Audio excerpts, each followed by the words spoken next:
Tapi Rasulullah di depan sahabat-sahabatnya dalam riwayat yang sahih sampai merintih nangis kayak nangisnya anak kecil. Wa syauqah, saya rindu, kangen, saya rindu, saya kangen. Saya rindu, saya kangen sama kekasih-kekasihku, sama orang yang saya sayang, sama orang yang saya cinta. Sahabat semuanya di samping-sampingnya ini sambil apa? Baper ya.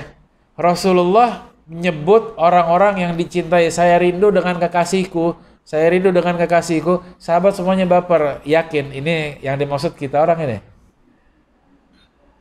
Semuanya senang sahabat. Maka Rasulullah disampaikan sama sahabat, alasna ahbabuka ya Rasulullah, bukankah kami orang-orang yang kalian cintai wahai Rasulullah? La, bukan. Bukan berarti bukan yang sahabat bukan orang yang dicintai sama Rasulullah, tapi yang dimaksud dalam tangisan rindu itu bukan sahabat. Kamu bukan orang-orang yang saya cintai, tapi kamu sahabat-sahabatku. Amma ahbabi, kalau orang yang saya cintai adalah orang yang hidup setelahku. Artinya setelah wafatnya Nabi Muhammad SAW. Yang beriman dengan Nabi Muhammad SAW. Yang rindu dengan Nabi Muhammad SAW. Yang cinta dengan Nabi Muhammad SAW. Yang seandainya mereka memiliki kekayaan dunia dan seisinya yang harus dibayarkan untuk berjumpa dengan Nabi Muhammad, maka mereka akan bayarkan asalkan bisa ketemu Nabi Muhammad SAW. Artinya tiket, harga tiket, kalau seandainya ada tiket yang dijual untuk berjumpa Nabi Muhammad, itu harganya dunia dan seisinya, dan kita punya, harus kita bayarkan, maka kita bayarkan. Kira-kira kita nih kalau dikasih dunia dan seisinya, dibayarkan untuk ngelihat Nabi Muhammad, mau gak? Yakin. Kalau kita yakin kita membayarkan itu semuanya, kita yang menjadi sebab keluar air matanya Nabi Muhammad ketika menyebutkan saya rindu dengan kalian. Ya salam. Sallallahu alaihi Muhammad. Cuman kan kita nggak punya dunia dan seisinya. Bagaimana ngebayarnya? Untuk ngelihat Nabi Muhammad, untuk senang Nabi Muhammad. Bagaimana cara ngebayarnya? Rasulullah minta bayaran dunia? Enggak. Rasulullah nggak butuh dunianya kita, nggak butuh hartanya kita. Kita yang butuh dengan harta untuk Rasulullah.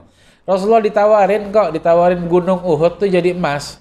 Kita kalau pernah umrah atau haji ngelihat gunung Uhud sebesar itu gunung yang dikatakan itu gunung cinta sama kita dan kita pun cinta sama dia. Gunung aja terbalaskan cintanya, apalagi seorang manusia yang mencintai Nabi Muhammad SAW. Kira-kira terbalaskan gak cintanya? Pasti. Dan kita gak diminta untuk semuanya bayar, enggak. Pakai duit, enggak. Diminta untuk ngikutin aja. Diminta untuk banyak sholawat aja. Diminta untuk hadir majelis taklim aja. Diminta untuk banyak teman aja yang baik-baik. Diminta untuk tinggalkan maksiat aja.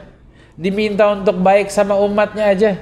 Diminta untuk sopan sama umatnya aja. Diminta untuk punya rasa kasih sayang kepada umatnya. Itu cukup membayarkan untuk kita memiliki tiket untuk berjumpa Nabi Muhammad SAW. Cuman ini pertanyaan, sudahkah kita menanamkan rasa kasih sayang kepada seluruh makhluk di dalam hati yang tercermin dari ucapan, pandangan, pikiran pun juga kasih sayang kepada orang lain. Bukan cuman saya sayang sama umat Nabi Muhammad dalam hati tapi mulutnya menghina. Enggak, itu bukan sayang.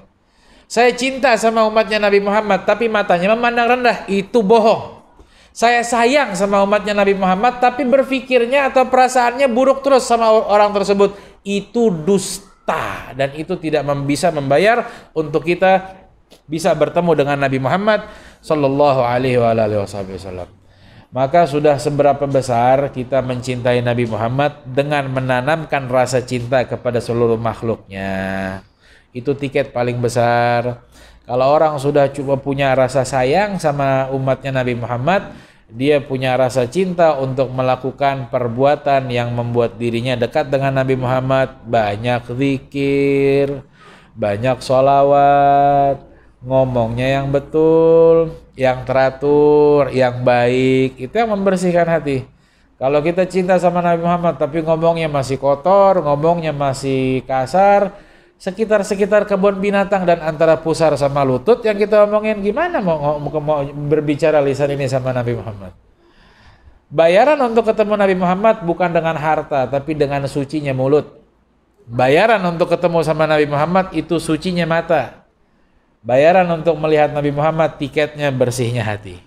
Bayaran untuk punya tiket VVIP untuk melihat dan berkumpul sama Nabi Muhammad, sholawat kepada Rasulullah sallallahu alaihi wa alihi wasallam. Sallallahu alaihi Muhammad. Sallallahu alaihi Muhammad.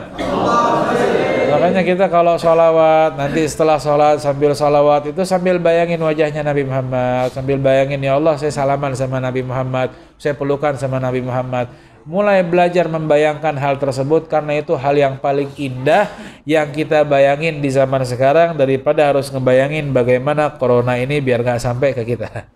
Jauh lebih manfaat. Bukan kita gak berjaga-jaga, bukan kita gak hati-hati, tapi ada hal yang jauh lebih penting yang kita pikirkan, yang sampai sekarang kita belum melihat. Gak yang ngomong, gak yang mendengar. Dan gak tahu kita ini bisa melihat atau enggak sebelum ajal menjemput. Ada hal yang lebih penting daripada melihat wajah Nabi Muhammad? Ada hal yang lebih indah? Mau ngelihat, oh mudah-mudahan semua Indonesia ini bersih dari corona, itu baik? Baik. Ada yang lebih baik? Ada. Apa itu? Wajah Rasulullah. Ada yang lebih baik? Ada. Bicara sama Rasulullah. Ada yang lebih baik? Ada. Pelukan sama Rasulullah. Kalau kita faham hal yang terbaik itu menjadi dasar semua kegiatan kita, maka kita akan berusaha untuk menjadi yang terbaik, bukan merasa baik. Karena tiket itu butuh pengorbanan yang besar. Tiket itu butuh pengorbanan yang besar dari mata ucapan. Maka jadikan target, ini harus jadi target. Gimana caranya saya bisa melihat Rasulullah? Gimana caranya saya bisa berjumpa Rasulullah? Gimana caranya saya bisa bermimpi Rasulullah?